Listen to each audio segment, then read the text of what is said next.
Bed. இது வந்து cross breed. இது நாங்கள் வந்து பிகினிங்கில் ரொம்ப அக்ரெசிவ். இதுக்கு 2.5 இயர்ஸ் ஆகுது. ரொம்ப அக்ரெசிவாக இருந்தது. நாங்கள் பக்கத்தில் போனாலே எங்களை அட்டாக் பண்ணுவோம். அது நாங்கள் ரொம்ப கொஞ்சம் பயந்துட்டு தான் இருந்தோம். ஜிம்மி அங்கே உட்காந்துட்டு இருக்குன்னா நடந்து பாஸ் பண்ணி போகிறதுக்கே யோசிப்போம். நாங்கள் டக்குன்னு காலை அட்டாக் பண்ணிடும். எங்களுக்கு வெளியில் கொண்டு போய் விடவும் மனசு இல்லை. அப்போதான் நாங்கள் இன்ஸ்டாவில் மித்ரன் சார் பார்த்தோம். மித்ரன் சார் ரீல்ஸ்லாம் பார்த்துட்டு டாகுக்கு ட்ரைனிங் கொடுத்தோம். ட்ரைனிங் கொடுத்தோன்னா ஃபஸ்ட்டு பிகினிங்கில் அவர் கொஞ்சம் அவருக்குமே கண்ட்ரோல் ஆகலை ஒரு 3 days. அதுக்கப்புறம் ஆட்டோமேட்டிக்காக கண்ட்ரோல் வந்துடுச்சு. இப்போ என்ன சொன்னாலும் ஜிம்மி பண்ணோம். எந்த திங்ஸ் இருந்தாலும் கடிச்சிடும்.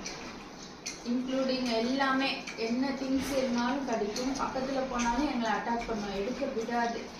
மித்ரன் சார் ட்ரைனிங்க்கு அப்புறம் எங்கள் டாக் அப்படியே மாறி போயிடுச்சு. சவுண்டே